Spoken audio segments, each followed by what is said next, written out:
That's about as American as it gets, bro. It's American.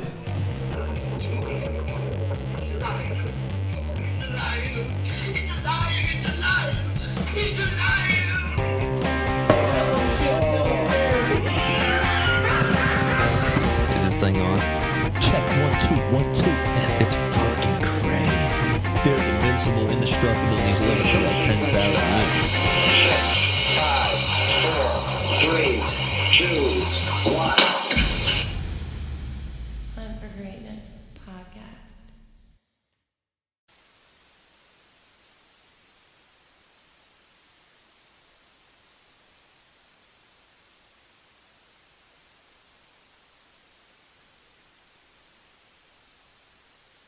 Yeah, get your headphones on. Well, nobody wants to see your ears. Nobody wants to see your ears in this. That's not what Mom said. That is what my mom said. I can hear you good. I can hear you real good. Nah, there's a little button right here. Slide it towards you. It's like right here, John.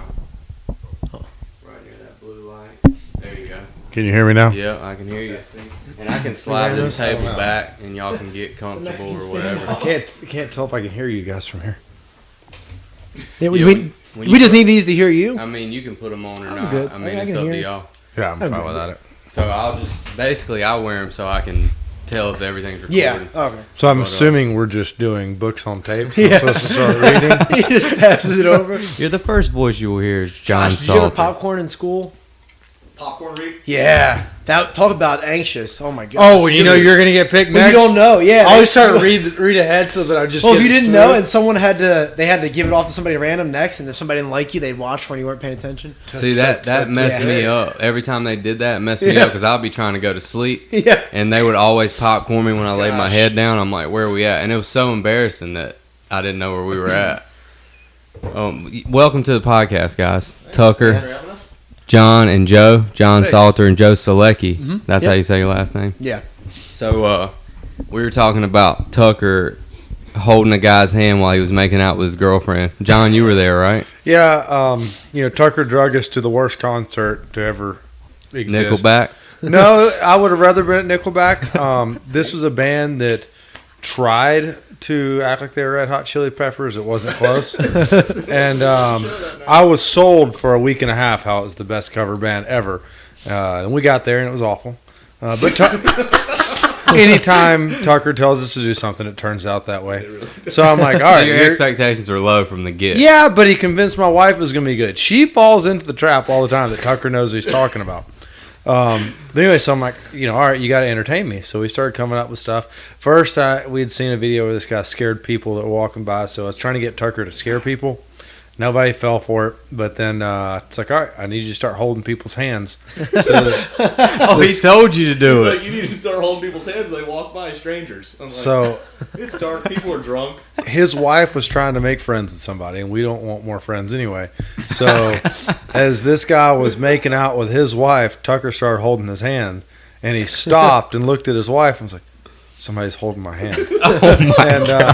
He didn't think it was funny at all. What did he do? What did he Really act had a like? lack He of just kind tune. of kind of looked, stopped, and kind of inched away from us a little bit. He started inching away, and I was just like, oh man, this I just got excited because I was like, oh man, John loved that. Did Like, you slide your? Did you like? How'd you do it? Did you like he slide your little literally- he pinkies in literally there? Was like, so they were kind of turning away from us making out, and I saw that his hand was there to grab, and I just reached in and grabbed the back of his hand, like, and cuffed it real gentle, and like I tried to caress it a little bit, and then I just looked up and saw him stop making out, and then I let go of his hand. He's like, somebody's holding my hand right now. It's not you. And he said that to his he wife. said it out loud to his wife, and we were just like, How old was this guy? probably 30. Maybe Yeah, 25. probably about our So age. you kind of deserve that if you're going to make out with your wife in public. Yeah. 30. Yeah, you're He only- deserved another man you're to not grab your hand. 16. Yeah. Yeah, that's kind of weird. Were you there too? No, I just heard the second. Where man's was it story. at? Downtown? Down Yeah. sundown. And Oh, so you took him to a Red Hot Chili Peppers band? Yeah, don't go down there. Wait, hold on. Anybody that's ever seen that tribute, they will agree they've always put on a great show. But something happened towards the end where the drummer got sick or something happened. It was the best part of the show when the drummer went down. No. But usually it's a really good time. And I don't know if it's because we weren't by the water. They changed locations. So you're kind of like in a parking lot looking at dumpsters in like the street. and it's just not as beautiful. Like with the battleship in the background, the river. I don't know. It just wasn't the same. It was the ambiance, John. It affected the sound. There wasn't enough ambience in the world to make that worth going to. So all y'all train together. Yeah. That's cool. So do y'all teach little kids? No, I don't do. Tucker teaches little kids? No. Yeah. Tucker's not allowed to be around little kids. He has to be 100 yards from the building during kids class. Something about the sheriff. I can't remember. Do y'all so y'all teach people though? I'm the head instructor at Salty Dog Jiu-Jitsu. And Joe is one of the other instructors. So we're both black belts in jiu-jitsu. We both Joe's actually been doing jiu-jitsu longer than I have. But anyway, so we're the two of the main coaches there, and then we've got a kids coach, Neil, who does that because I know I don't have the patience for kids, and I haven't seen Joe around kids, but he's kind of a jerk. Judging by how I am with adults, it probably wouldn't be.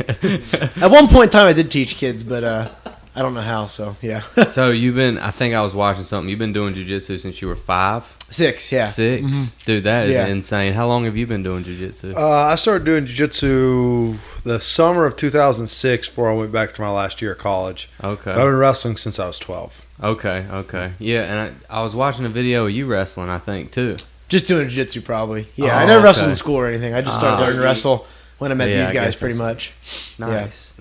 And so I was just asking you if you were nervous about your thing you got. Explain that for me and for people listening. Yeah, so I'm going to fight on Dana White, the president of the UFC, has like a Tuesday night show called Dana White Tuesday Night Contender Series. They do like just like younger guys or prospects with like not as good records that there aren't in the bigger shows yet.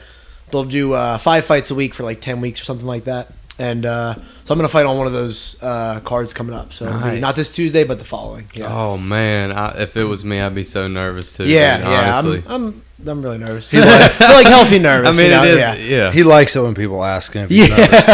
Yeah. No, this is a huge deal for Joe. I mean, for anybody, it's a huge deal. There's a good chance that after he wins this, he gets signed to the UFC. If not, somebody else is going to pick him up because he's going to get to show how good he is. And I mean, there's always a chance that he could even make his parents proud. Yeah. It's a very slim probably a better chance of getting signed by Dana White. So I was watching y'all's videos, and it is impressive how great you guys are on the ground.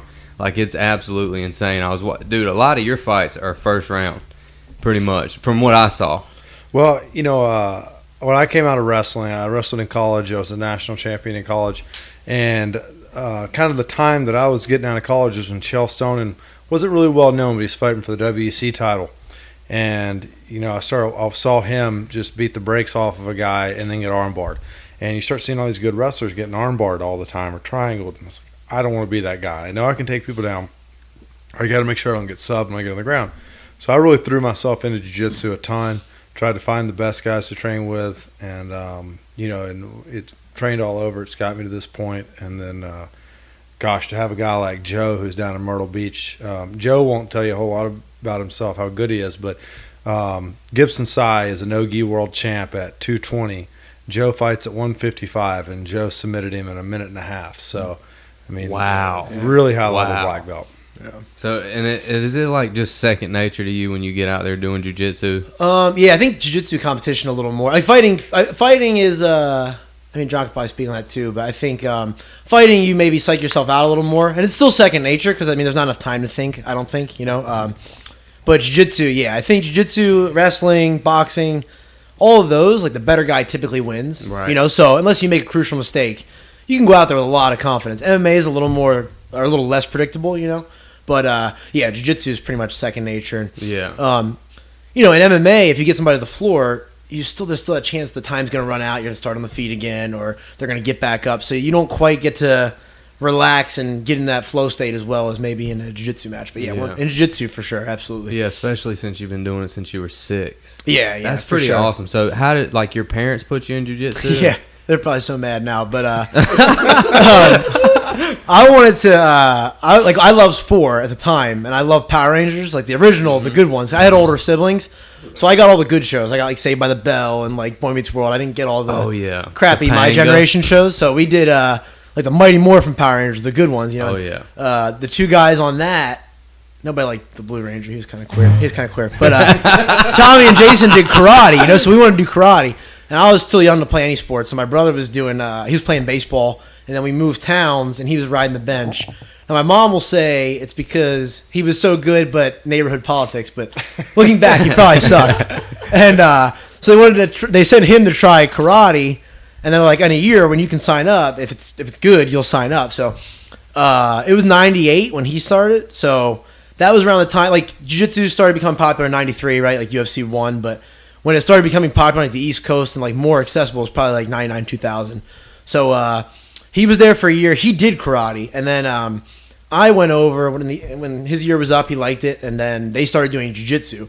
The instructor was only a blue belt, which is like a year in at the time. But back then, that was blue belts were teaching. Not everywhere because there wasn't many schools, but that was a killer. Now it's like you're getting your feet wet, and so he changed his whole school to jiu-jitsu. He kept this karate program for his like grandfather members. So my brother did both. I just did jiu-jitsu, and then we trained there for like 2 or 3 years, and then my instructor at the time, his school was kind of going under a little bit, and his instructor moved closer, and we had known him for 3 years, and we absolutely loved him. We said if he ever moved by, we'd go there. So we went there.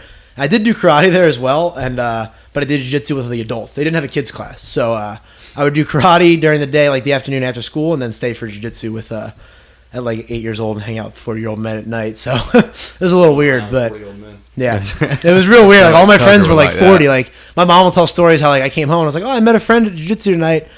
And she's like, oh, what's his name? I was like, his name's Emery. And she's like, that's a weird name for a little boy. And like she came into class to pick me up. He's like, how's it going? 40. I'm Emery. He's 40. Yeah. Like, yeah. So yeah, I just stuck with it. And if we wanted to do anything else, my mom or dad would be like, well, if you want to play baseball, you'd have to stop jiu-jitsu for 6 months, whatever. Yeah. So I just never wanted to do anything else. So I might like other stuff. I don't know. I've never done anything else. So damn. So what age were you when you started jiu-jitsu, John? So I started doing jiu-jitsu when I was, I should have been 21. Okay, because you said a year, but I didn't know how old you were. Yeah, it was. I didn't. There wasn't. When did you start wrestling? I started wrestling when I was 12. 12. Okay. And there wasn't really jiu-jitsu in Birmingham. I remember I came back my freshman year from college, and I'm like, man, I want to do jiu-jitsu. And Googled it. There was nothing in the area. I'm like, well, I guess there's just not jiu-jitsu here. And then I just happened to run into somebody at the gym that was talking like they knew a whole lot about. When I was in town for summer, I was working out, and this guy was just acting like he knew a ton about fighting. And I was like, man, I've been looking for a place to train. He's like, well, I do jiu-jitsu here. And I went there, and he was terrible. Awesome. He didn't have a clue what he was doing. But that's how I kind of got introduced to it. Nice. And there was being taught, like he was talking about, there's a time when you couldn't find black belts, The gym was ran by a brown belt, and that was the highest, unless you went to Atlanta, probably within 200 miles.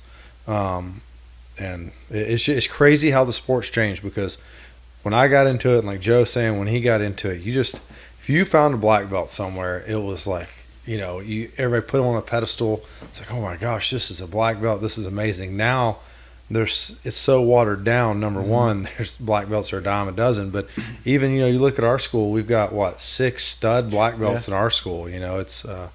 It's amazing how much the sport's grown, and I think it's really promising for the future. And just because it's a great hobby for people to have, keeps you in shape. And I think the main thing about jiu-jitsu, if you don't want to compete, is that where do you find camaraderie after high school? And if you can come in at 35 years old and start doing something where you're goofing off with your buddies, choking each other, getting in shape, that's a cool thing to do. Yeah. It used to be really taboo, like the room when I started going, it was a lot of rough people, now it's you always hear people say jiu-jitsu for everyone, but it really is. We have a 13-year-old girl in our adult class. We have doctors and lawyers and business people, and it's so much more family friendly, and it really is a great hobby. It used to be like a little fight club. There was no brands for nice shorts and stuff, and it was just a bunch of dudes in t-shirts and board shorts trying to kill each other and getting black eyes and going to work. Now it's it's a real sport. There's tournaments and there's organizations and people travel the world to teach and compete, and it's a real thing, and it's a positive thing now. It used to be kind of dark and considered like weird, you know? Yeah. Yeah, I don't know. We should be telling people as a 13-year-old girl we're going to get the wrong people in the gym. See, Gracie though, Yeah. is like She has a works future harder than in this. Adults. Yeah. Like she comes in there. She's one of the wrestlers, and she's one of my female wrestlers that beats the brakes off of all the guys in there. She probably what does she weigh, like 100 pounds? Well, yeah. She's 14 and like 103 pounds and meaner than anybody you've ever met. And she can plan on having like a career in this, you know, which is crazy because that was unheard of 10 years ago. So we try to push her. Like I'm a wrestling coach. They're her jiu-jitsu coach, and like we just try to stay on her. And she's a hard worker, and her dad supports her. And not a lot of parents support this thing. And like I mean, my parents did. I don't know how your guys' parents were with it, but like she just works harder than anybody I've ever seen in that room, and she's a kid. So And like the thing that interests me is, all right, so you were talking about that book, but I'm like real deep into like human origins and things like that, and like where we came from and why we're the way we are and everything. And I think that maybe sometimes that like wrestling definitely ignited something in me when I wrestled. I can't really explain it, but it was like something that will switch on, like even when you're like rough with your friends or whatever. Like I feel like something turns on in your like inside of you that like maybe got us to where we're at, like as far as like evolution and because the weak people got picked off. You know what I mean? The weak people got picked off. Yeah. So, but now I mean, you can be weak now, and you're not going to get killed over it. You know what I mean? But like hundreds of years ago, you would have got killed. They would have just killed you. Yeah, we're getting awfully soft as a society, obviously. Yeah. It's kind of sad when you walk around and look at people. But, I mean, I think there's something to be said, you know, when you get done with practice and everybody, you know, people, their first day, you can tell they're exhausted, they're sick, they feel like they've just been beat to death, you know, but you can see like the light in their eyes. They loved it because they've just done something. And I think that's part, women, men, both, like it's part of something that's in us that, you know, there's people it's not for, but when you can tell when somebody comes in and does it and you see how tired they are and you ask them, how do you like it? And they can barely say it, but they're like, I loved it. Oh, and, man, you know, like this is the sport for you, you know, you're going to love this. And, my favorite question people get when they sign up, I don't know if you ever hear this, is people are like, how often should I train? Yeah. And I'm like, as much as you want, you know? And like, you're going to be really sore tomorrow. So you may not want to come back. And then we see them come back the next day. Like, well, you're already hooked. Yeah. You see, the thing too that's kind of crazy for me, probably not for y'all, but like you could be this jack dude in the gym, like just, I mean, cock diesel, and then go into jiu-jitsu and just get manhandled by some little skinny guy. That's one thing. One thing I heard somebody say. I forget who it was. Somebody I was like friends with. They're like, do you want to be tough or just look like you're tough? You know. And they put in all that work to be in shape, which is great. Then like if crap actually hit the fan, like they probably couldn't even defend themselves, you know.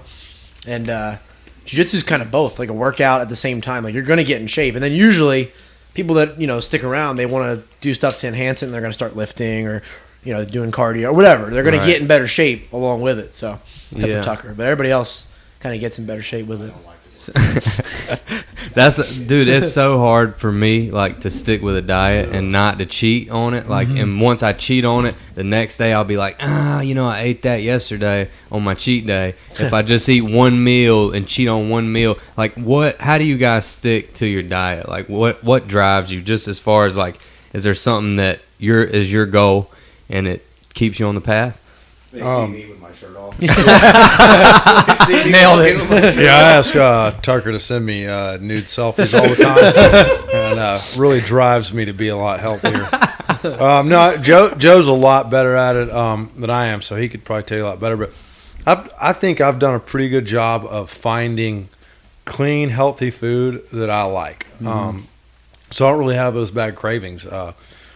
One thing I'm really happy with is one of my sponsors now is Clean Eats, and man, they have all their meals are great. They're good, so I'm not missing out on anything. And they have cauliflower crust pizza now, so I'm not missing out on pizza. You know, I'm getting you know, stuff like that, and that helps me not have those crazy cravings of, you know, I've found food that I really enjoy that's healthy, and we have so many options now that if you really dig, you'll find stuff that you really enjoy. And my wife eats kind of the same way, you know, and So we both have a lot of meals we enjoy, but Joe does a lot better job of eating cleaner than I do. Ish. Yeah, well, yeah, same thing. There's just so much out there, and you just kind of have it, And but I think for me, the big thing is like, especially being like the low levels of MMA, like you don't know when a fight could come up, so I kind of have to stay within like I always sound like one really rough day away from being on weight, so that if something did come up, like a week's notice, I could take it, But I just same thing. Like, there's so many options. Like, you can go to Walmart and find like gluten-free this or healthy that or So I just found things and then stick to a routine. Yeah, and I think it's not as constricted when you train.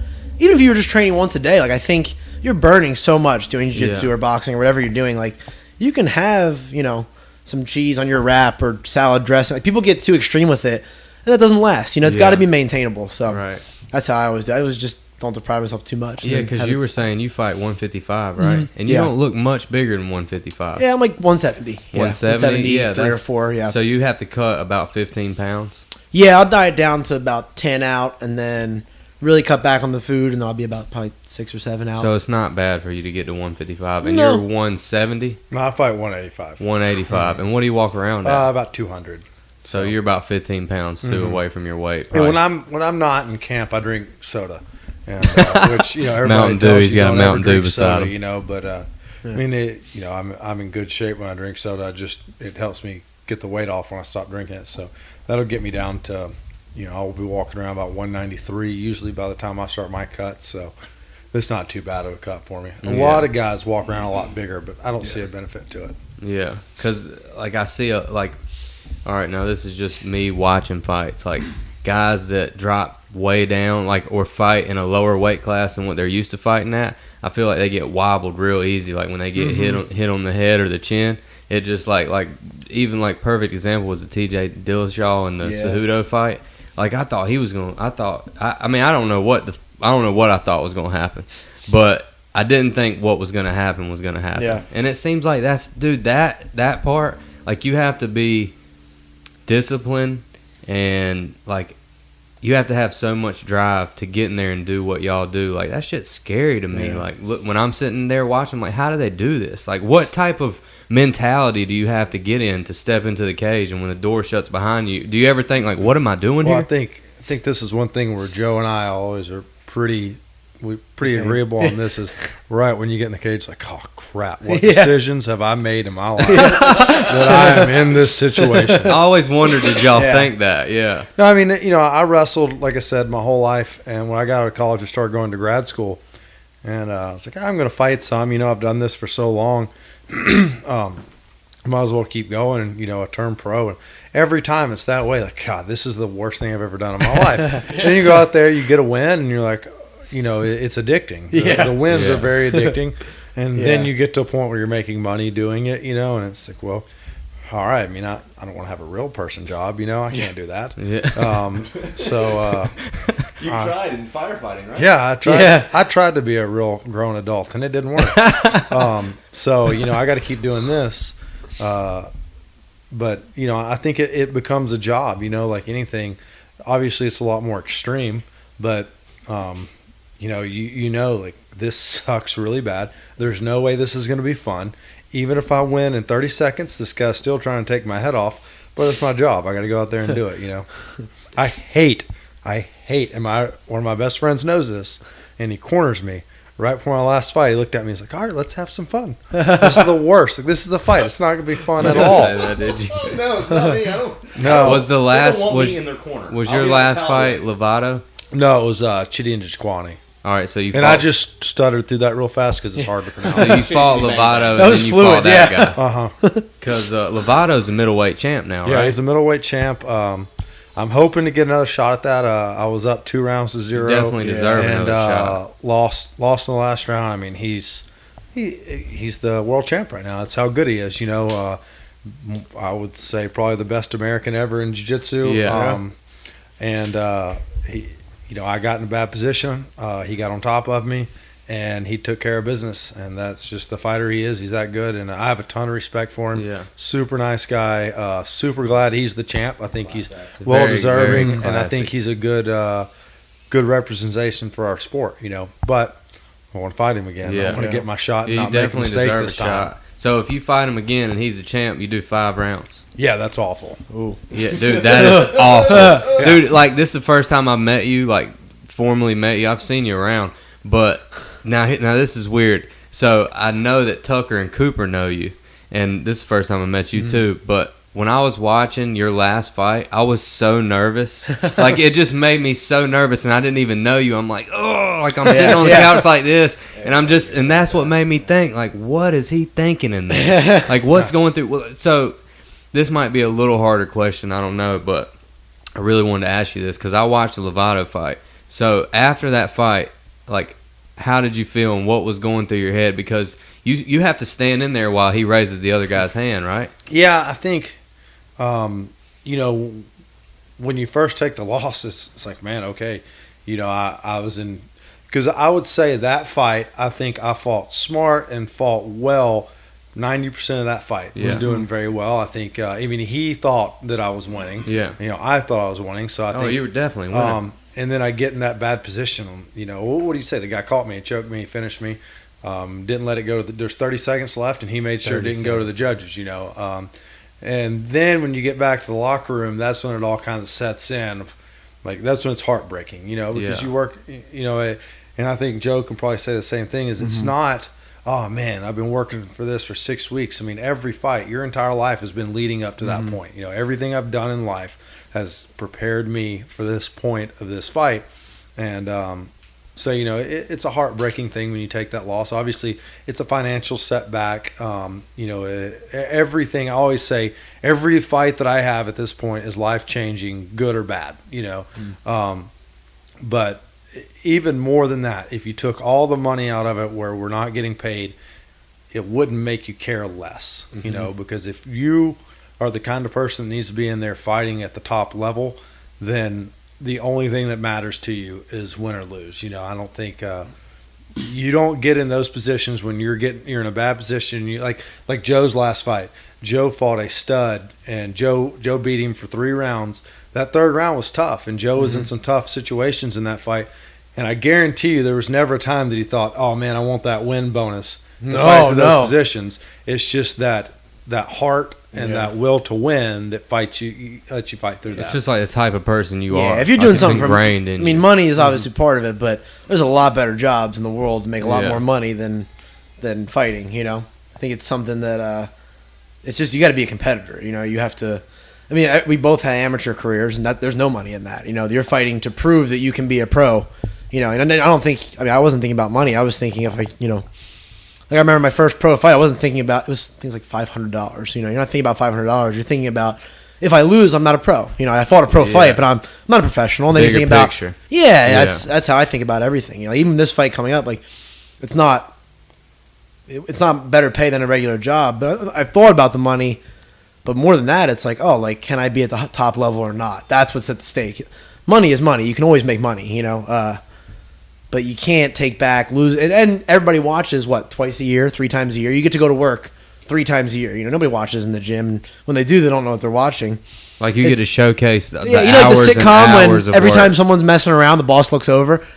You get 3 times a year, and that's the only time everybody sees you. And then if you lose, people are like, oh, that guy's a loser. You're like, no, I swear I'm doing good in the gym. I'm getting better. Like, it's tough, man. It's tough. It's there's no way around that. But yeah, I think it's a competitive thing for sure.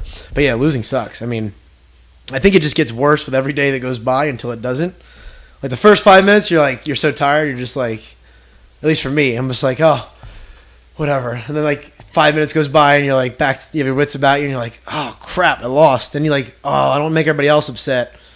So I'll keep it quiet. And then like 2 days goes by and you're laying in bed and you're just like, oh, I lost. Like this really sucks. And then just, until you get something else booked, I feel like a loser until I have something else booked. You know? Even if I got to go do like something you can focus. Yeah, even just like a local jiu-jitsu tournament, something to get back to like, okay, I'm a winner. I win. You know, it's real weird, but I think that's how people get when you're competitive. Yeah, well, that makes a lot of sense because I played baseball and I would just beat myself up over the smallest things though. Like it was just such a like mental. It's so much mental for me, and like what I do, and is it like that for y'all? Like as far as how mental, like a mental game, like it's because I've seen people that I feel like just get beat at the weigh-ins almost sometimes. Like I'll see guys that are looking each other in the eyes, and it's like one dude almost even looks defeated, and it's like some of those guys are cutting so much weight, and it's like they can barely make it to the scale, you know, and it's just crazy to look at, like the shit talking and like getting in somebody's head and everything. Like, do y'all ever feel like that happens? Like, does people ever get in your head at all?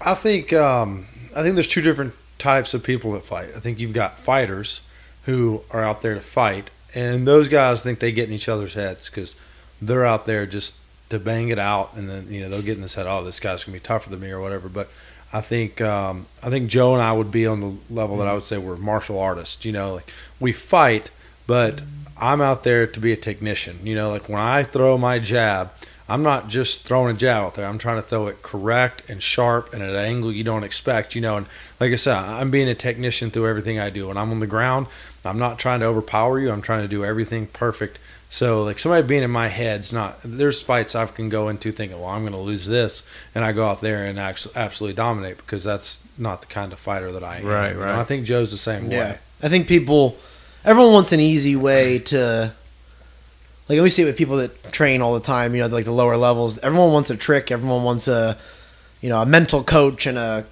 book of quotes and all that. And really, I mean, look at the best in the world. Like they talk about George St. Pierre would be in bed before the fight saying how much he didn't want to do it. It's just, but when the lights go on, he's the, Yeah. I think the confidence comes from the preparation. I think the guys that get beat on the scale probably had a tough weight cut because they probably weren't prepared. They probably didn't train the way they should. They probably, for me, like I get super nervous. I don't think that makes a difference. I think How it's could just, you not? it just means it's important to you. You know what I mean? Anything important in your life, you should be nervous. Like Yeah. and people are watching. I'm nervous in crowds. I was nervous walking to my wedding, not because of, I'm getting married, because I'm in front of people. I'm nervous. Yeah, like yeah. you know what I mean? Like I get nervous before sparring just because I put pressure on myself to do good. Like I think people want like these like, oh, I got hypnotized and that's the key because now I'm in the mental state. Well, if my jab's better than your jab and I'm a better wrestler, it doesn't matter if your mental state's amazing. You're going to be positive while I'm punching you in the face. And I think, I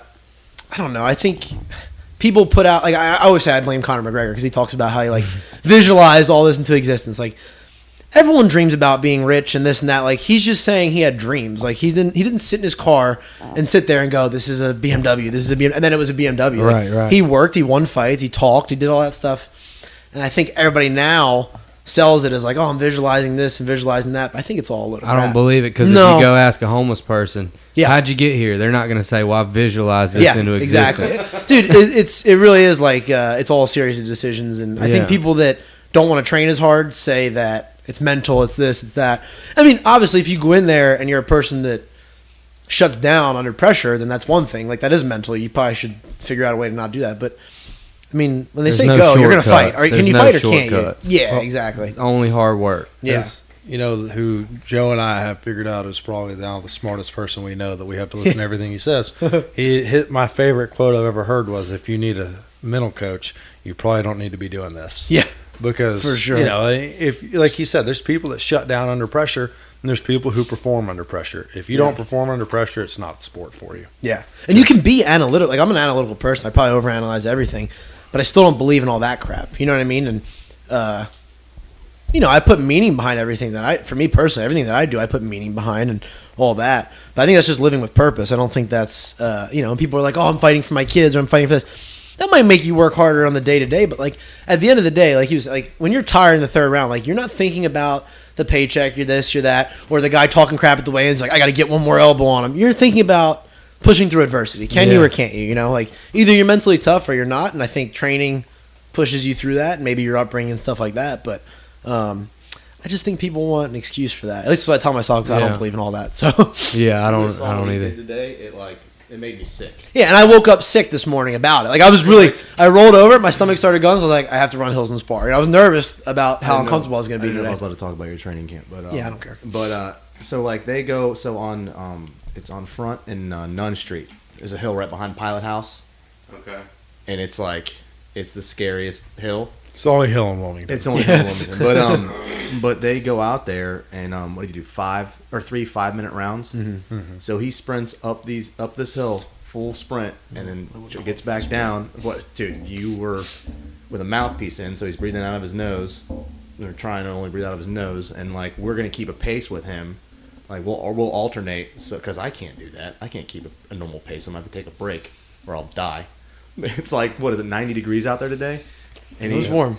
It was like 90 degrees out there today, and he is literally just sprinting, like all the way up, comes back down, sprints again for 5 minutes straight, and I'm just like looking at him. That's 3 rounds he's doing right there, and then was it 30-second breaks in between?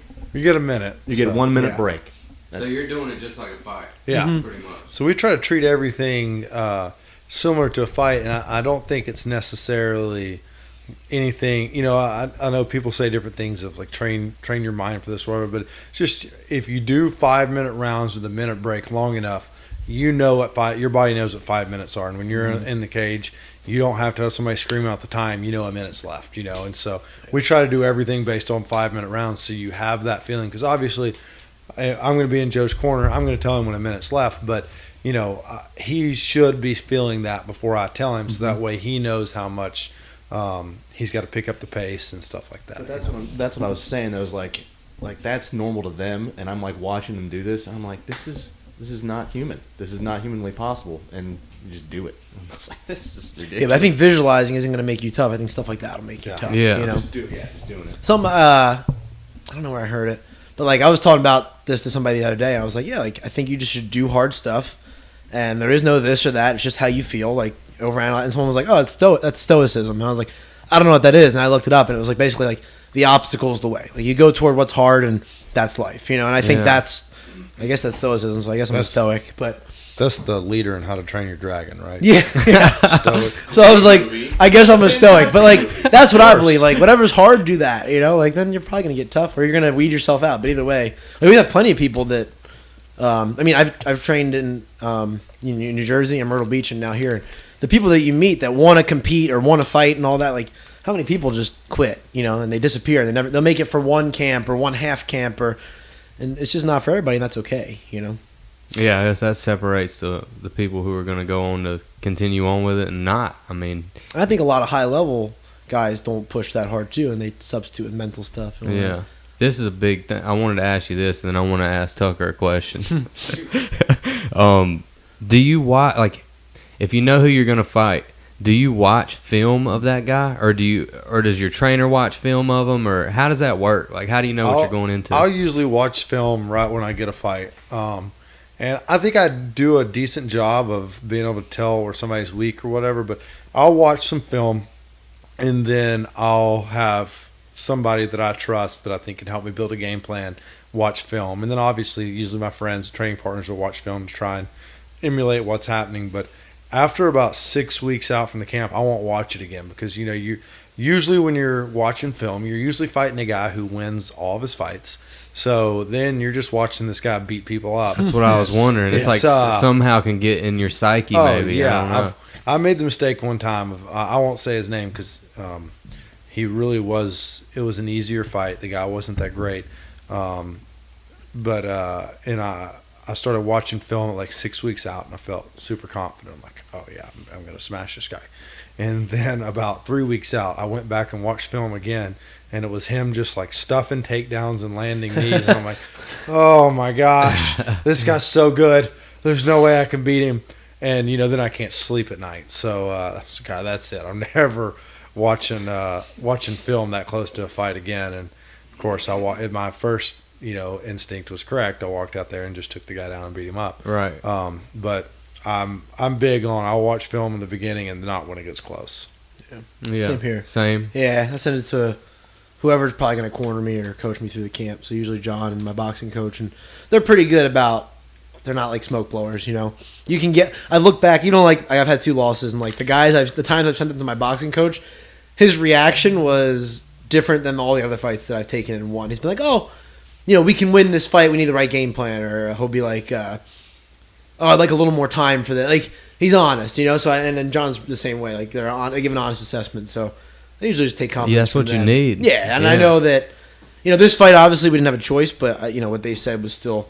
But maybe, we'll get 2 opponents offered, and we'll just tell them and let them pick, and they're going to know better than me. I'm too emotionally attached to the situation. So you know who you're fighting on the Contender series. Yeah. When did they tell you? How far out? I've known since, 13 weeks ago or something like that. Yes. So I didn't watch until 6 weeks out. That's when we kind of ramped everything up, like training camp, even though we were training the whole time. And then I think I watched once since then just to check one thing out, but... You can't wait for certain punches or certain things. Then you're going to be waiting. You're going to watch it hit you in the face. Yeah. Or it may never come. It might change change everything. Yeah, up. you just got to watch for overall style. I think what you're getting into, and then the rest is if this guy came in to train in the gym, would you be able to read him pretty quickly? That's what I always think. We've had guys come from other gyms, and maybe I've never seen them fight or saw one fight in person and be like, oh, this guy is relatively a wrestler. Or he's a good stand up and good jiu-jitsu. You just know what you're in for and then adapt on the fly because they're probably getting better too. Yeah, absolutely. And then they're probably watching film Exactly. of you. But the thing that was so interesting to me about that is that it's not like a regular sport. Like you're going in and somebody wants to kill you. Like it's not like a football team watching film. It's like you're watching plays on a football team. They're not actually trying to kill each other. That's why I was wondering that's so interesting to me that you 6 weeks out, you just stop watching it, and you probably focus more on you and what you're doing. Because you were just saying, when you walk in the ring, I feel like you're kind of almost in contention with yourself, you're trying to be better, as a fighter. Yeah, and I think one thing, like you said, it's not football. It's not a team of people running plays, So I think so many people get caught up in watching film and I always tell people, I know what he's going to do. He's going to try and beat me up. Yeah. And I'm going to try and beat him up, I think, so true, though. I don't know. I think that's, that annoys me when people are like, well, you better watch film. Don't tell me what to do. I'm going out there. But, everybody has that feeling, though. I think if you don't have that feeling of, oh, crap, why am I doing this? You don't care enough, And this really kind of changed, I think, the way I see myself when I get that way. Is I fought Kendall Grove maybe a year and a half ago, 2 years ago, something like that. Anyway, and that guy just loves to scrap. And I really like Kendall. I got a lot of respect for Kendall. But I think the funniest thing, right when I got to the hotel, the first person I see in the lobby is Kendall. And Kendall's he's like, Salter, what's up? He's like, let's put on a show and beat the crap out of each other. And I immediately text my friends, Kendall has a completely different game plan than I have. I do not want us beating the crap out of each other. But anyway, that guy, he loves to fight. He has a good time out there. He's not, there's some guys that are like that just love it, and, but even him, he said in an interview that, he's a roller coaster of emotions fight week because 1 minute he's like, yes, I'm here to fight. It's going to be fun. The next minute he's like, oh, my gosh, what am I doing? And I think if you're not having that feeling, then you just don't care. And if you don't care, you don't need to be in there. You're going to get hurt. Yeah, I feel like there's got to be very few people that like to get in there and just love to beat people up and get beat up at the same time. No nerves, no nothing. That's a weird person. Nick and Nate Diaz, they kind of remind me of somebody who they're just in there because they but like even to get then, hit and hit. Watch them on fight week. Watch them at the press conference. They're super irritable. They're always they're irritable. socially awkward, but they're scared. That's why they get like that. Because everybody that trains with them says they're the nicest guys. When they feel like the pressure's on, they get scared. They lash out. They're a little nuts. I think they're nervous. They just like to actually fight. They don't want to put up with all the other hoopla. Because really, if there was no lights or walkout or anything, it'd still be really nerve wracking. But I don't think the week leading up would be. Just fight day would be. I think that's what adds a lot of weird. Oh yeah, It's a lot of tension. The face off at the weigh-ins, all the meathead stuff that the drunk people want to see, and not actual competitors. Like when you mean bug somebody, they put their fist in your face. The weigh-in, someone's like, he already won the fight right there. Why? Because he was being cheesy. Well, it'd be hard to watch fights with people if you're a competitor. With normal people. Oh, it's awful. It would be hard because you got people in there. It's I don't know. We just say stupid shit. Yeah, you know what I mean. We just say dumb stuff. And one of our friends, Cooper. No. It sounded like a bad story, so I said Cooper. No, one of our friends, Brian Barberina, he's in the UFC, and he fought on the UFC Greenville, South Carolina show last weekend. So he gave my wife and I tickets to come down and watch because we all train together, and so we were on floor seats. And I mean, I've never gone to a big event and sat in the crowd. I'm always fighting or in the locker room with somebody or something like that, you know. It was the worst experience of my life. Just a bunch of drunk people screaming stupid things. Oh, God. My wife I always... bet. Thigh punches. Yeah, it's people like Tucker out there. And I'm sitting there with my wife, and, you know, she usually sits ringside when I fight. But, you know, that's just... The drunk people are one row behind you. And I was like, is it this terrible when I fight? She's like, yeah, it's awful. Everybody's stupid. I was like, this is the worst. Yeah. I don't like this at all. And that's a high level event. Think about, like, I've been to, like, you know, like Johnson City, Tennessee, or like outside of Myrtle Beach under a pavilion. Myrtle Beach. You get- Dirty Myrtle, boy. Amateur fights and regional fights give me way more anxiety than going to like watch like a big promotion, because it's worse because the skill level's bad. You'll see two guys and you're like, is that what my fight's going to look like in 10 weeks? Oh, they run out, and they're just like almost open hand slapping, but with closed fists, and it's just a crazy pace. Their hands on their knees, tired of 3 minutes, and you're like, I don't want to do this anymore. You know, and, it almost is worse because it's like in the mud, and you're like, oh my gosh, like this is bad. That's a high-level fight is trashy. Imagine a local... Yeah, they're bad. They're real bad. Yeah, especially in Myrtle Beach. Do they Yeah. put them right in the middle of the trailer park, or Yeah. how do they I will do say that? the most fun event I've ever been to was like a month before the commission got founded in Alabama. There were some great fights in Alabama before they had a commission. Cornbread And, fed. my buddy was putting on some fights, and he texted me. He's like, "You've got to come to these." He's like, "We're not gonna be able to do them much longer." He's like, That's how you know it's good. he's like, "We're doing them in a bar," and he's like, "I'll get you and your wife in. Come at this time." I'm like, "All right, cool." So we go in. And first of all, nobody's there. I'm like, "What is going on?" It's a pizza place, but there's a huge bar in the back. And he gets there, and I was like, "What's going on?" And he's like, "Well, I got to get everybody lined up." I said, "How many fights you gonna have tonight?" He's like, "I don't know. We'll find out soon." I was like, what? He just had people walking up, like, "I want to fight. How much do you weigh?" They'd tell him, like, "Okay, write Oh him down." my God. And it was probably one of the most fun things I've ever been to.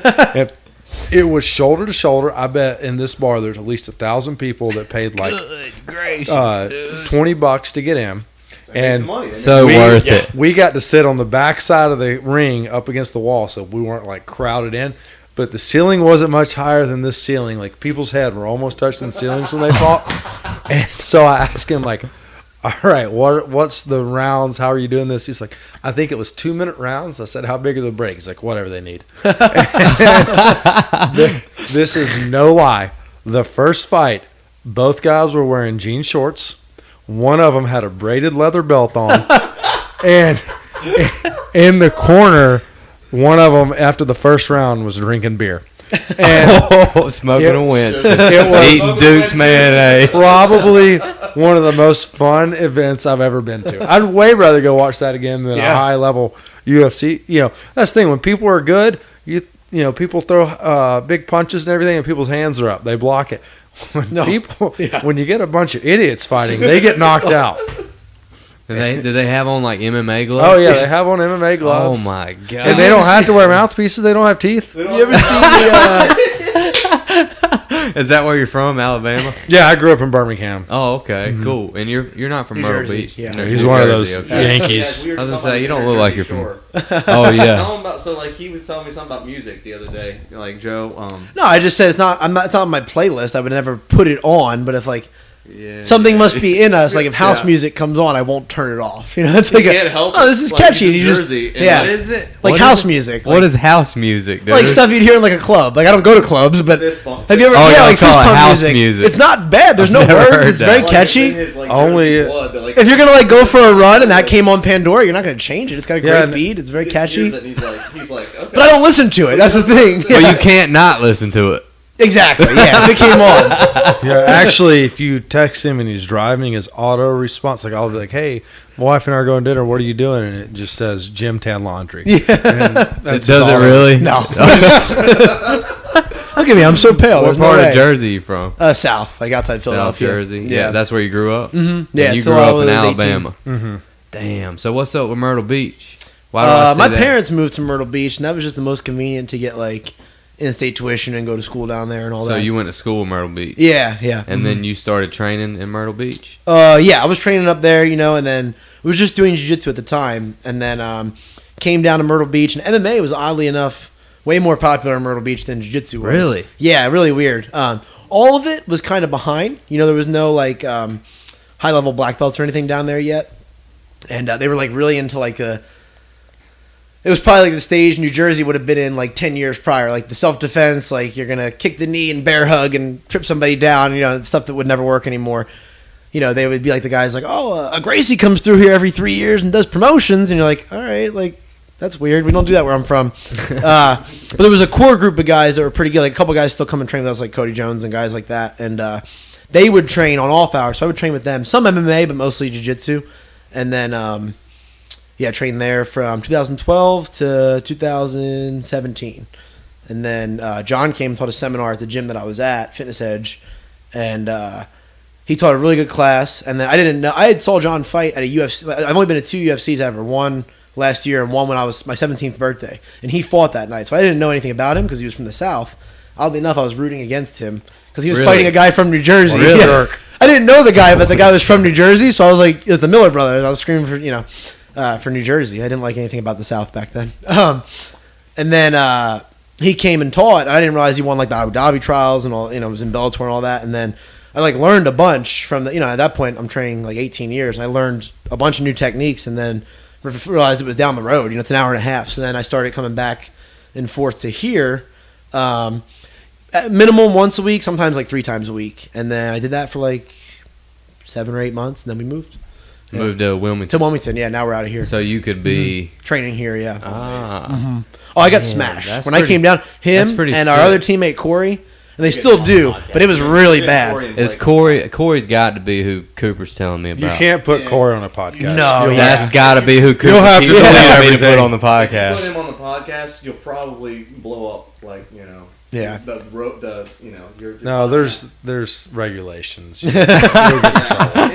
I can't tell him no rules. Might be like you might have to edit it out. No, I ain't editing nothing out, dude. Straight raw Corey. Yeah. He's a wild card. Yeah. So is he a black belt too?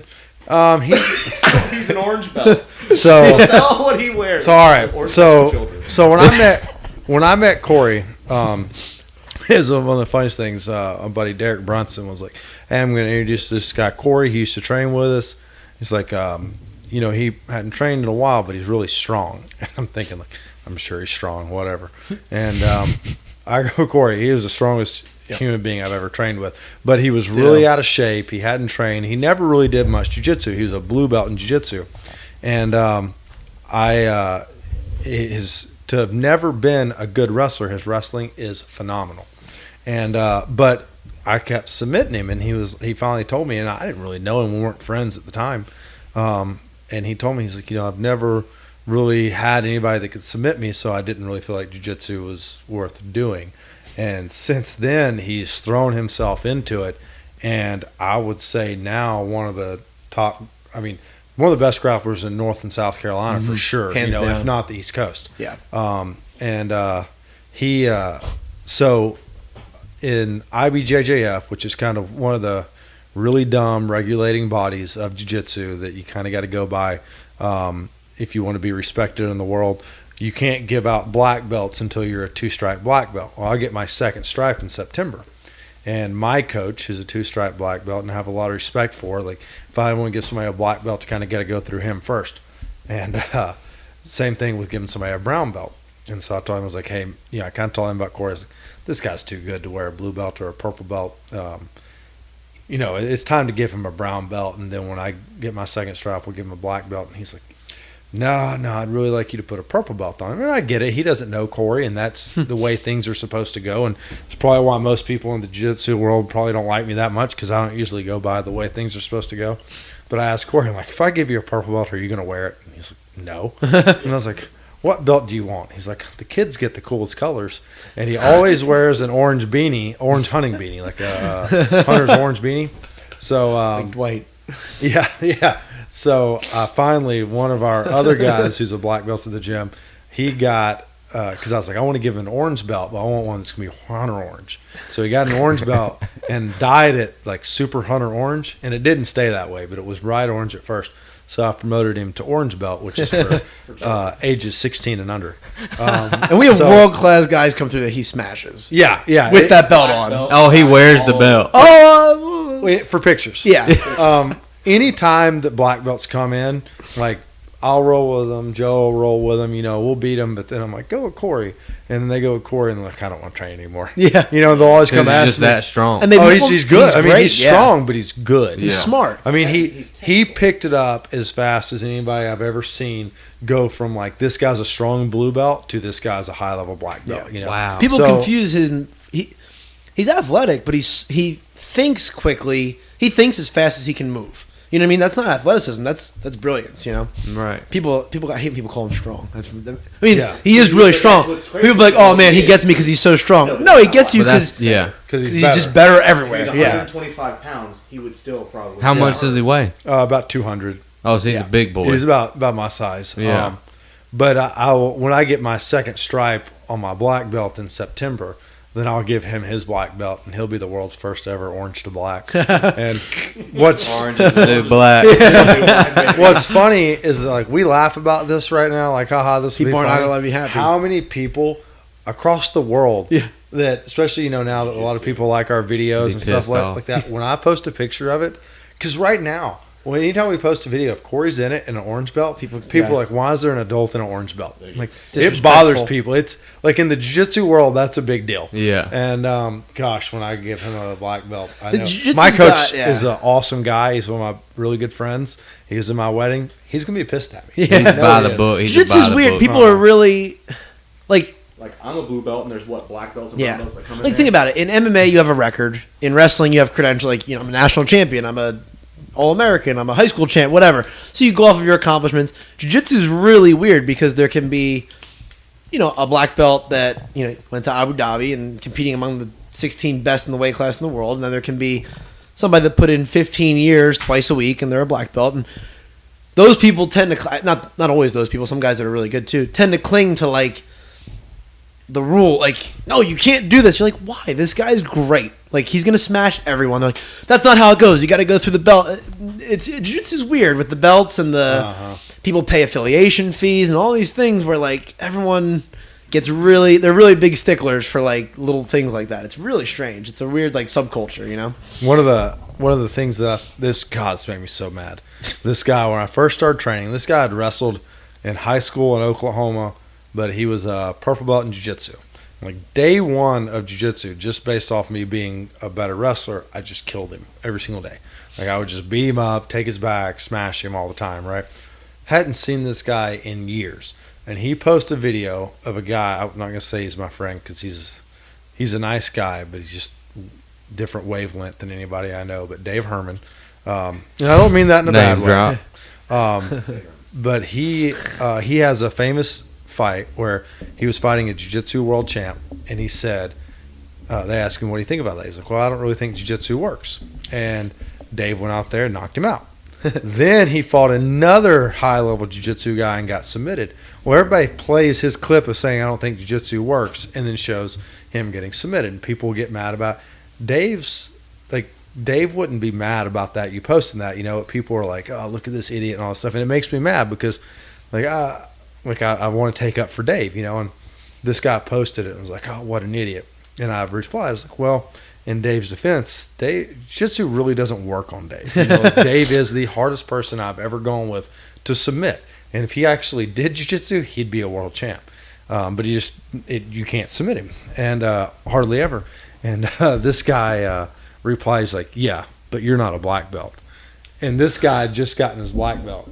Like, dude, I was smashing you the first day I did jiu-jitsu, and you're going to act like I don't know what I'm talking about because I'm a brown belt and you're a black belt. Yeah. But that's crazy. that explains jiu-jitsu right there. These Yeah. guys, you could be a purple, like when Joe was a purple belt and 19 years old, he's smashing black belts, and these guys would still act like he has to show them respect on the mat because they're black belts, which, he's showing respect, but I don't have to bow to you because you're a black belt. But if what I you're smash saying you is he every day." should have his black belt if he's smashing. Well, not black necessarily, belts. but you can be better than someone, and like I was And better be a than lower them. belt. Yeah, no, like we have youth on your side of this or that. And you can't just have knowledge, like Right. Even when I got my black belt, maybe a couple weeks after I went to do a seminar with a couple other black belts for teaching as well, and same thing. I had to go last. Which was fine, but they made me come up at the beginning, so I had to sit there for 6 hours, and you're like, okay, and they're like, oh, what are you going to show, like, little guy? And you're like, I've been training longer than everyone in this room, and I'm going to teach a better class than everyone in this room. Like, just because you've had your black belt for 5 years doesn't mean you don't have the accomplishments, you don't have the credentials, and you don't have the same knowledge. Like, just because I'm young doesn't mean I'm a black belt because I'm athletic. I'm not athletic, and it's just a weird stipulation in jiu-jitsu. Like, even when I was a brown belt, in North and South Carolina, like I would beat most of the black belts, and it'd be the same thing. Like, oh yeah, well, no one would ever ask you to, like, come teach a seminar or anything. You're like, but the guy I've submitted 3 times in competition teaches seminars every weekend. I don't understand. Like, it's a weird. Jiu-jitsu's weird like that. There's like a lot of. Oh, you hurt feelings like that. Yeah. My second jiu-jitsu tournament I ever did, I'd been doing jiu-jitsu for 4 months, maybe something like that, all combined, and I had in the semifinals, it was $1,000. That was in 2007. So $1,000 in a jiu-jitsu tournament in 2007. Everybody's showing up. And I had a Roberto Traven black belt in the semifinals, and I beat him like 10-0. And then I had Hone Carnero, who's a high-level black belt, has been in the UFC for years. I had him in the finals, and I beat him 6-2. And I remember, like, all these people like, oh, what belt are you? I'm like, I'm a white belt. And like, just how mad people were. The ref came up and told me that if you competed like that again, I wouldn't let you win. Like, I smashed everybody. It wasn't like I wasn't got there passing people's guard and stuff, but my wrestling background helped a lot, obviously. But golly, it's annoying how. And even at the gym, we have like, I'd say, like, the style that trickles down is, like, it's wrestling and jiu-jitsu. It's pressure. Like, jiu-jitsu over time, like I said, it used to be like a real blue-collar thing. This is just my opinion. Feel free to argue it. But over time, like, it used to be like a very blue-collar, like, rough thing. Like, there wasn't even, there was technique, but it was a lot of, like, fill in the blanks with just shoulder pressure and being mean and rubbing your elbows on people's faces. And with time, I think a different class of people got into it and made it, like, more of a game and less of a fight. That's fine. It makes it more fun for everybody. And now, like, even when you watch, like, I don't watch competition jiu-jitsu. It's the most boring thing in the world. Like, guys will go out and it'll be 2 men laying side by side, trying to dig each other's lapels out of their belt, and they're literally playing footsies with their feet and looking at each other's faces, trying to see if they can come up. And it's not a fight, And if your cups are touching, you can't call it a fight. Yeah, exactly. Yeah, You just can't touch cups. yeah, and it's like, and people get offended by, like, the style of jiu-jitsu of, like, pressure. Like, that's dirty. You put your shoulder on my face. It's like, that's realistic. Like, back in the day, if somebody that got a blue belt trained 2 years maybe, you could go out in a real life situation and get in, a fist fight, not, and defend yourself. You're gonna against a regular person. Now it's like, there's black belts that probably couldn't, and you'll piss people off by having a different style of, like, the game. Instead, you're, like, wrestling, top pressure, being aggressive. Like, we've had people come in that don't come back because they're like, instead of embracing it and being like, oh, there's a whole nother world. Like, I came down and got smoked, And instead of coming out, like, of course, it was a long ride home. Then you're like, I got to get back there. Like, I was leaving work early to come down and train to get my butt kicked because you're like, this is amazing. Like, I thought there was nobody here that could beat me up in the Carolinas. An hour and a half, I'm going getting work and learning, But there's other people that'll come and they look like you told them there's no Santa Claus. They're like, I think typically, and it's true. Like, people don't come back, I think typically what they do after getting smashed by that is open up their own gym. Yeah, Seems to be the thing to do. yeah. There's People do that. Yeah, A bunch of people opening their own gyms. Well, they'll Well, do it. Yeah, good. We're not going to call out names, but I will say one guy, he already had a gym. He came in. He's a black belt. He's getting ready for a big match, and he messaged me. He's like, hey, I'm going against the guy you've trained with before. Can I come train with you guys to get ready for him? I'm like, yeah, sure. So I go with him, beat him, submit him a couple times. Then I told him, I was like, go around with Tucker, go around with Corey, and then we'll go again. He goes with Tucker, who had just gotten his blue belt.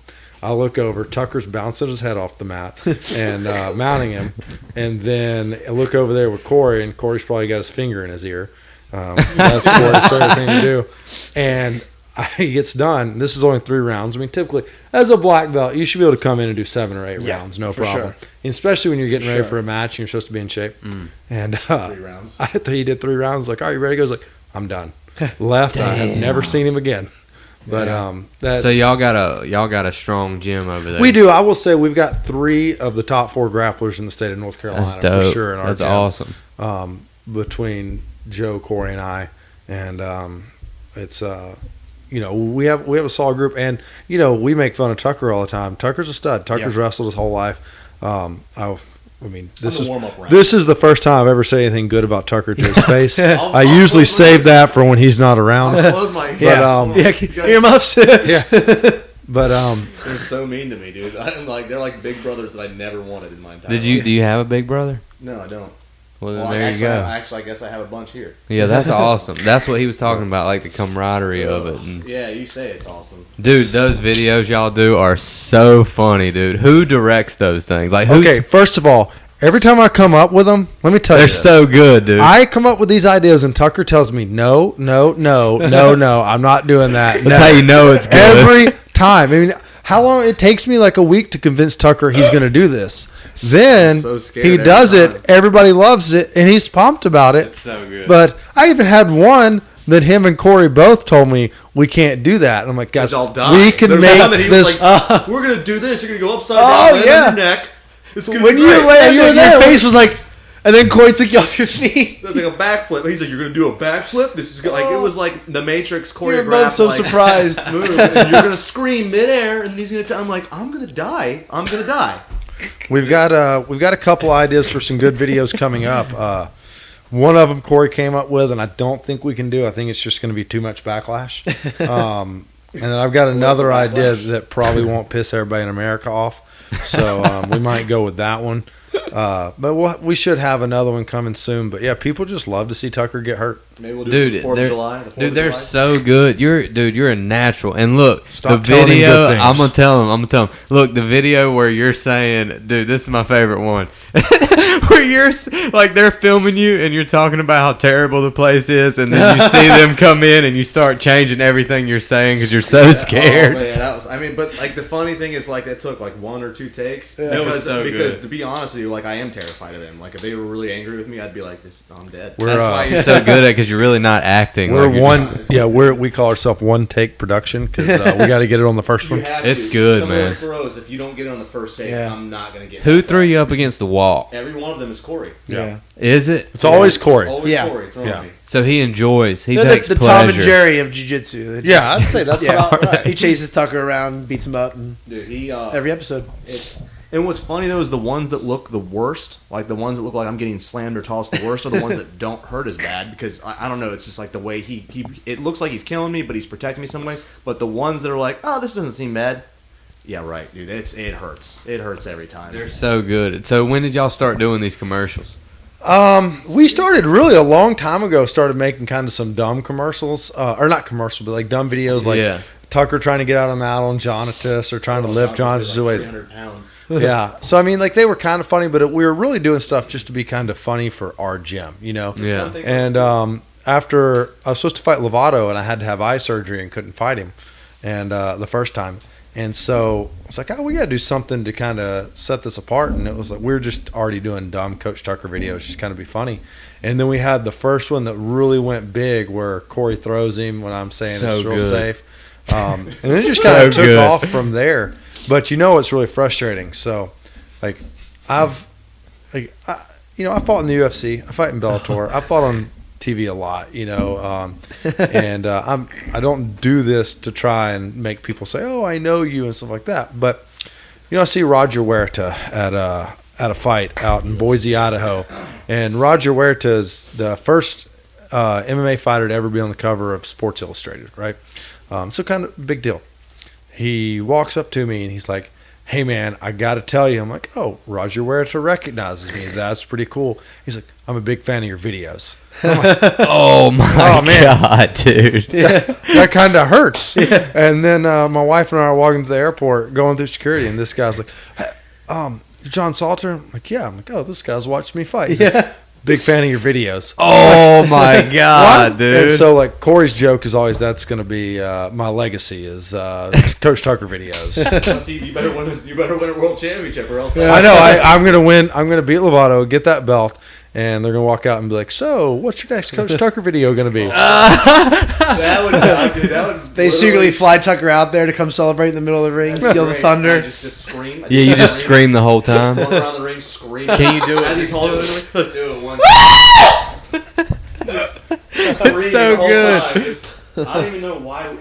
It's so dumb. Well, you know the first video too. Scare-matics? Nah, he's fine. He's fine. He's only crying. So this is how close it was to never being a big deal.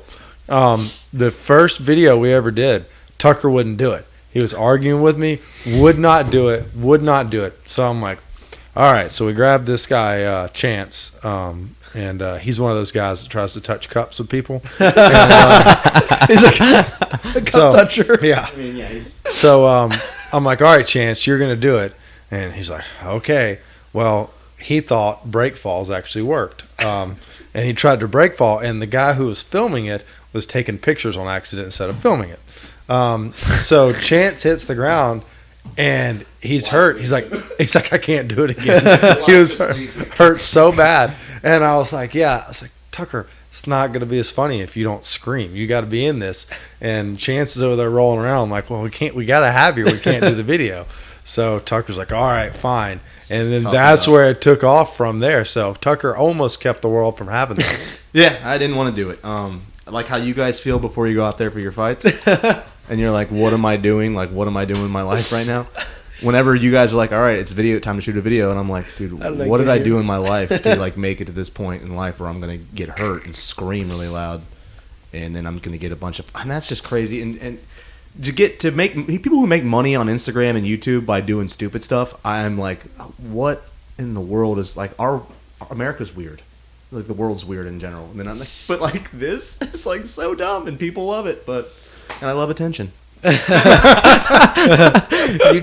it's just like your personality is what people like, dude. And you really are like that in real life. Like the video, he's not Unfortunately, acting. He's not acting like anybody. That's how he really is.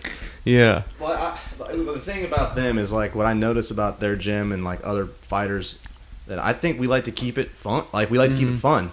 Like they work so hard, they are killing each other in their bodies every day for their job, and like they're chasing their dreams. Like if we don't keep it lighthearted and have a good time, even if I'm the goofball, like if that's what I contribute to like making it lighthearted for fun for them, like I want to make that. Like I'm glad. Like that's fun for us. Like I'm not out there trying to be a pro or like be the best. You know, I'm just these are my friends. Like I'm out there to, like if I didn't have them as my friends, I mean I'd go crazy. Like so that's why I do it. Like it's just a big family, and I hate you. Yeah. To add to what he's saying, you know, 100% he's right because Joe could probably tell you the same thing. Joe actually started and trained a long time at a really cool jiu-jitsu gym with a really cool guy. But when I first started my career, everything, in jiu-jitsu, everything was so strict and serious. And then I found my coach, Sean Hammonds, he's not that way, but still, I've gone to so many gyms that are just so strict. He's like, hey, I'm an adult, but I need to use the restroom. Can I go to the bathroom, And I got out and I was running a gym in California, Dethrone Base Camp. I was running the jiu-jitsu program out there, and it was like people were amazed when I came in, and I'm like, no, if you're late from work, you're at work. That's your job. I'm not going to be mad at you. Look, oh, you're not going to be mad if I'm 5 minutes late?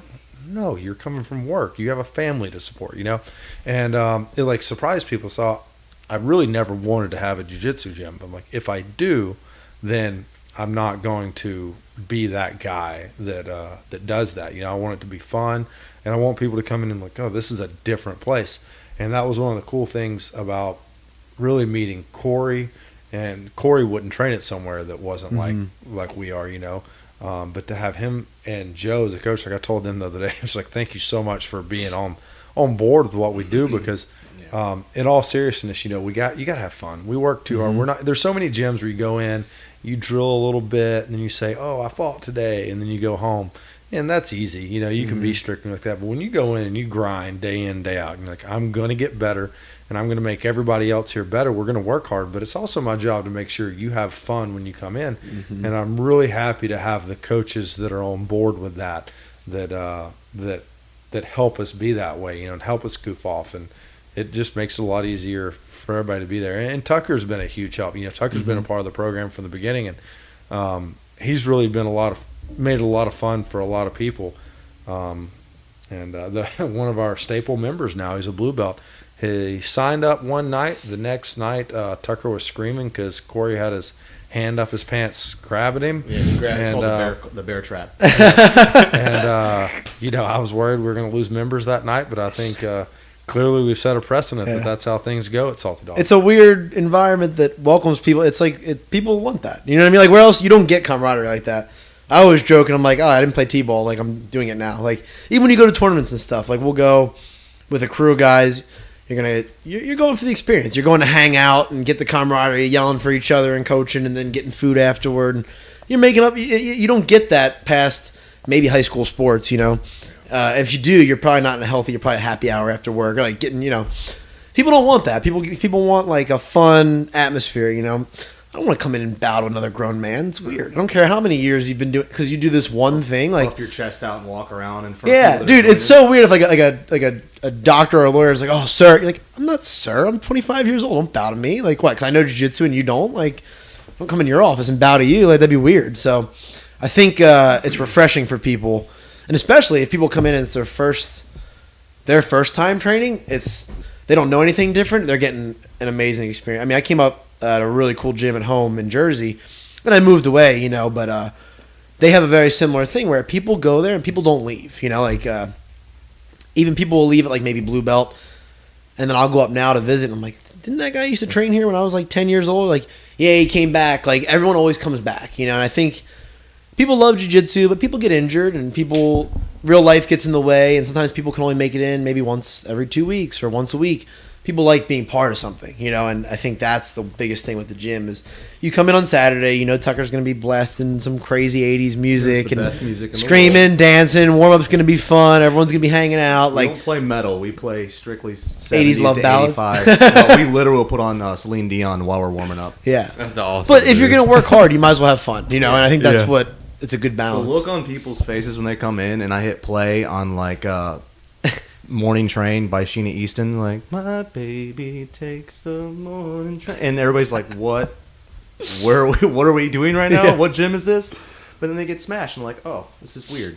And I think we're probably, it's always funny on Saturday morning, especially because we have so many people travel to come train on Saturdays. That's awesome. But how funny it is when like they walk in and like me or Joe or Corey's getting ready to go with a white belt, and the white belt's talking trash to us. Yeah. That doesn't happen other places, And we're just like, it's just part of the way things are here. It's like a very sarcastic, fun culture. That's Especially awesome. the guys that sign up and are new. Like Matt came up under you guys, so he's like, he's a blue belt. He'll walk up and be like, I'm going to smash you today. Like, it's fun. Like, that's what makes it fun. Like, that's a camaraderie, That's why you fit in so Yeah. well there. That's how we all meet. Yeah.